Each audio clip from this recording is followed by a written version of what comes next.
Right. I mean, I train with pro boxers, and then I'll go and train with pro MMA guys, and you start seeing the difference. When I wasn't working with pro boxers and really working on my boxing, you don't see those holes. Now I'll go back. I'll train with pro boxers. I'll train my boxing, and I'll go back and look at an MMA event that I saw before. I go, wow. Yeah. These guys have a lot of holes. Or I'll look at my fight, my last fights, and I'll go, geez, what was I doing? My hand should be up, my thing should be here, whatever.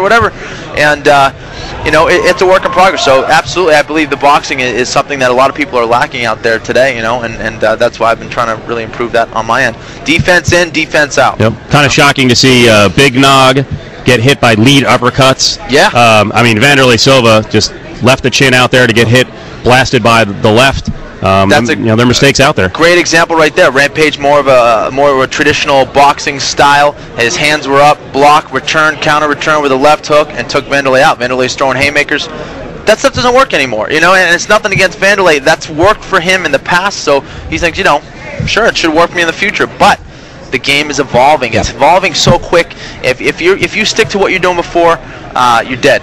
Yep. That's why the strongest opinion I have, I've said this over and over again, is that 10 years from now, the guys who are on top now are not going to have a prayer. Yeah, because the kids that are coming up are going to be so much more well-rounded. There's no one in the game today who can box like a pro boxer, kickbox like a pro kickboxer, world-class jiu-jitsu, world-class wrestling. There's no one in the game who could do that. But the kids coming up now it's scary. Now you're talking some serious weapons. Yeah, and that has to be your goal. Then that's why it never stops, the evolution. Exactly. So the pound-for-pound argument we were talking about yesterday, and Dave was kind of writing off the heavyweight division. I was saying I think Fedor is the best guy, although I do think the evolution thing is going to catch up to him at some point too. Yep. But do you write off the heavyweights because maybe they're not as multifaceted, or is he a guy that you put up there? Do you go and favor the smaller guys? I wouldn't write him off. I wouldn't write him off necessarily.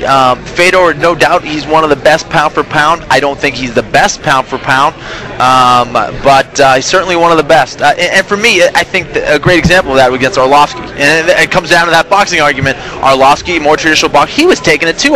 Fedor. Fedor was ducking his head down. He wasn't even looking when he was punching. It was just overhand rights, kind of just winging punches, and ended up working. Now I have to go back to that. It ended up working, but he was getting owned, for the majority of that round. And for me, I really look at performances, and Anderson Silva, he's had some unbelievable competition, and he's made it look easy. And I still think he's kind of the best pound for pound. And tell you what, George St. Pierre and BJ Penn, the winner of this one, they have a very strong argument themselves, because as far as skill-wise and just everywhere, they're probably the top guys right now, in my opinion. All right. So break the fight down. What have you been saying? Have you changed your mind over the course of time? Were you locked in pretty much from the beginning when they announced it? It's a little bit different of opinion from what everyone else is saying, but I'm calling a double knockout. They're going to just go out there and throw a punch at the same time, knock each other out, and they're both going to win. Yeah, that's it. He's got Howie Long syndrome here. Now we know he's a TV guy. I'm not going to make a pick on this one because it ruins my objectivity. As a TV guy, you make a pick. No, I've been going back and forth. I've been talking about this all week. I've been going back and forth. One day it's BJ, the other day it's GSP. You know what? My gut is saying BJ. I think he's got the edge in the stand-up. He's got the edge on the ground. GSP, my mind's saying GSP because he's got the size and his ability to put it all together. I believe it's a little bit better than what BJ's doing as far as putting it all together. And I'm gonna stick with BJ for now. All right. I'm gonna stick with BJ for now. But I tell you, I won't be shocked with either result. These guys are so good. You're talking about the nitty-gritty now, little details, and that's what it's gonna come down to with these two. They're so good everywhere. The issue of conditioning with BJ in a 5-round fight? That's it. What do you think? Again, I'm going on assuming that what BJ's saying is true and what his camp is saying is true, that he can go 5 hard rounds. If that's the case, then I'll say BJ. That's why I'm saying BJ, but he hasn't proven it yet. He still went 3 rounds, and even against Shirk, Shirk made him feel comfortable throughout those 3 rounds. It was always, striking on his terms. And never changed levels, never went for a takedown. Yeah, so it was easy. I mean, BJ was content to kind of jab him, 1-2, jab him, 1-2, and then he finished him off at the end. So it was, it was a pretty straightforward fight.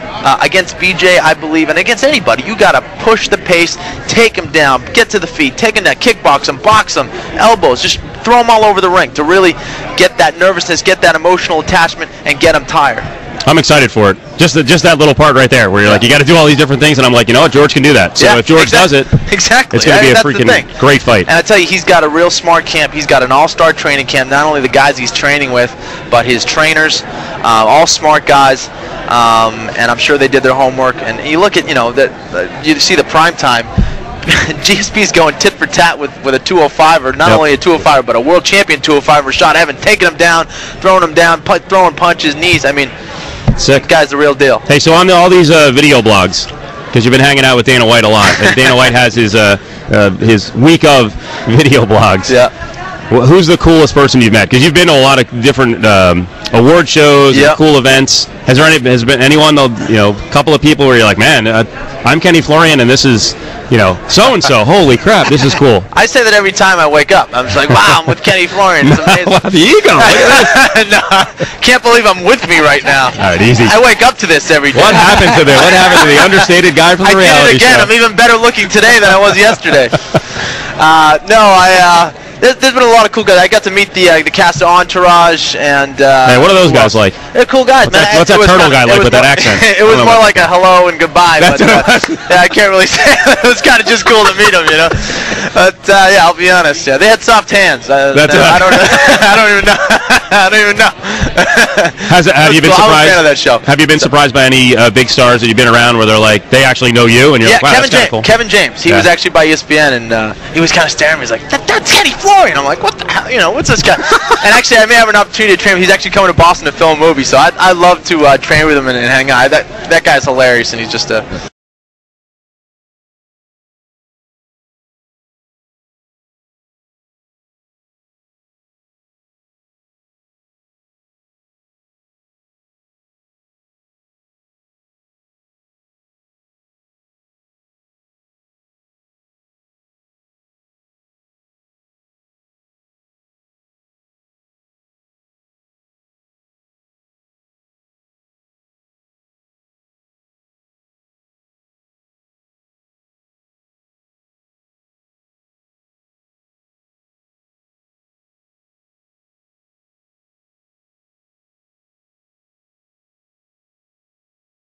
It's the MGM on a Friday.